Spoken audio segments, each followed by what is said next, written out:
Hi everyone, મારું નામ સમીર વાઘેલા છે. અ, હું શિલજા દવેને 2011થી ઓળખું છું. 2011માં અમે લોકો કોલેજમાં મળ્યા હતા અને 2011થી લઈને 2025 સુધી અમે લોકો કોન્સ્ટન્ટલી કોન્ટેક્ટમાં છે. શિલજા દવે મારી બેસ્ટ ફ્રેન્ડ છે અને આફ્ટર કોવિડ મને અમારી એક કોમન ફ્રેન્ડ છે રીતિ ચાવડા, તો એના થ્રુ અમને જાણવા મળ્યું કે એને કેન્સર છે.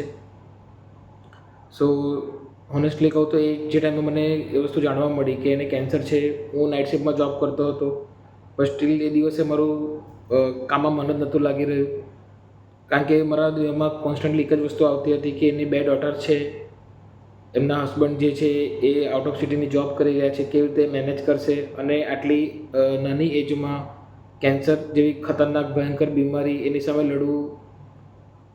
આમ વિચાર આવે તો પણ આપણે વિચારીએ તો આપણને એમ ફીલ થાય કે કેવી રીતે મહેનત થશે. અને જે રીતે આપણને બધાને ખબર છે કેન્સર એટલે નોર્મલી એનું કોઈ સોલ્યુશન નથી, કોઈ એની દવા નથી જે પ્રોપર ઇન્ડિયામાં અવેલેબલ છે. સો એ રીતે હોપફુલી કોઈ પણ માણસ સાથે સાંભળે તેની હોપ છૂટી જાય અને મેન્ટલી બી એ પર્સન ડિમોટિવેટ થઈ જાય. સો એ રીતની સિચ્યુએશન હતી. સો અમને જાતે પણ એ વસ્તુ બહુ શોકિંગ ન્યૂઝ હતી અમારા માટે. મેં કોન્સ્ટન્ટલી વસ્તુ પર વિચારતા કે એને કેવી રીતે મેન્ટલી સપોર્ટ કરી શકીએ, ફાઇનાન્શિયલ સપોર્ટ કરી શકીએ.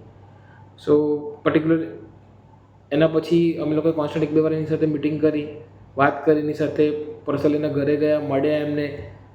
પણ સ્ટીલ અમને એ વસ્તુ જે શૈલજાને અમે વર્ષોથી ઓળખીએ છીએ 2011થી, એ રીતે એ શૈલજાને અમે નહોતા મળી રહ્યા. એ ચહેરા પર ભલે ગમે તેટલી સ્માઇલ કરે, છુપાવવાની કોશિશ કરે, પણ ખ્યાલ આવી જતો હતો કે એ મેન્ટલી ડિપ્રેસ થઈ ગઈ છે અને તૂટી ગઈ છે.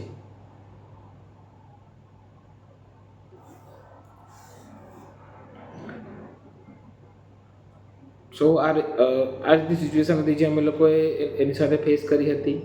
ત્યારબાદ અમને એમ ફીલ થયું કે હવે એને ફાઇનાન્શિયલ સપોર્ટની જરૂર છે, તો અમારે કંઈક કરવું જોઈએ. સો એના માટે અમે લોકોએ સોશિયલ મીડિયા ઉપર, ફેસબુક પર છે, વોટ્સઅપ પર છે, અમે લોકો એક પેજ બનાવ્યું અને પેજ બનાવીને એના થ્રુ મની જનરેટ કરવાનો એટેમ્પ કર્યો હતો, જેનાથી અમને ઘણી બધી સક્સેસ પણ મળી હતી. અમને થોડી ઓર્ગેનાઇઝેશન થ્રુ અને થોડા પર્સન થ્રુ અમને લોકોને મની પણ અમે કલેક્ટ કરી શક્યા હતા.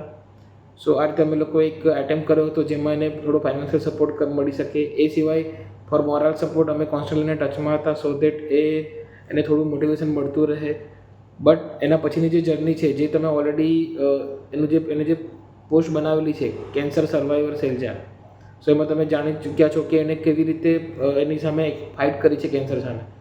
સો એ એકચ્યુઅલી એક વોરિયર તરીકે એને કામ કર્યું છે કે જે રીતે આપણે નોર્મલી જોતો, બાકી આ સિચ્યુએશનમાં મેન્ટલી માણસ ડિપ્રેસ થઈને ઘણું બધું કરી શકે છે. ફોર એક્ઝામ્પલ સુસાઇડ કરી લે છે, ડિમોટિવેટ થઈ જીવનની આશા છોડી દે છે, એ રીતનું આપણે નોર્મલી જોતા હોઈએ છીએ. બટ એની સામે એને બહુ સરસ ફાઇટ કરી છે.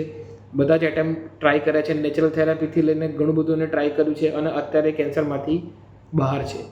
સો આ વસ્તુ બહુ જ એમ કહી શકીએ બહુ જ કાબિલે તારીફ છે. બહુ જ સારું એવું એમને એના પર કામ કર્યું છે. સાથે સાથે એક બહુ સરસ એટેમ્પ એને કર્યો છે કે એને જે વસ્તુ યુઝ કરી, નેચરલ થેરાપી જે બી છે, અને જેનાથી કેન્સરમાંથી બહાર આવી, એ જ વસ્તુ એને બાકી લોકો થ્રુ પહોંચે એટલા માટે એને નવી પેજ ચાલુ કર્યું, પોસ્ટ ચાલુ કર્યું, જે છે કેન્સર સર્વાઈવર શૈલજા, જેના થ્રુ બાકીના લોકોને એડવાઇસ કરી રહી છે, હેલ્પ કરી રહી છે કે કેવી રીતે આ ખતરનાક ભયંકર બીમારીમાંથી તમે બહાર આવી શકો છો, શું તમારે ખાવું જોઈએ, શું ના ખાવું જોઈએ, શું ફોલો કરવું જોઈએ, A to Z બધી જ વસ્તુ એમાં ઓલરેડી એ કવર કરી રહી છે. તો આ એક બહુ જ સરસ ઇનિશિયેટિવ છે. સો એના માટે હું શૈલજાને કહીશ કે આ જે ઇનિશિયેટિવ લીધો છે કન્ટિન્યુઅસ ચાલુ રાખજો, જેનાથી એના જેવા બીજા જે લોકો છે જે ડિમોટિવેટ થઈ ગયા છે અને જેમને કોઈ રસ્તો નથી મળી રહ્યો, એમને સારો માર્ગ તો આપણે બતાવી શકીએ અને એ પ્રમાણે એ લોકો પણ કેન્સર જેવી ભયાનક બીમારીમાંથી આગળ આવી શકે અને પોતાનું જીવન બેક ટુ નોર્મલ રીતે જીવી શકે અને જિંદગીની નવી શરૂઆત કરી શકે. સો એના માટે best of luck Shailaja, and keep doing a good job, keep it continue. Thank you.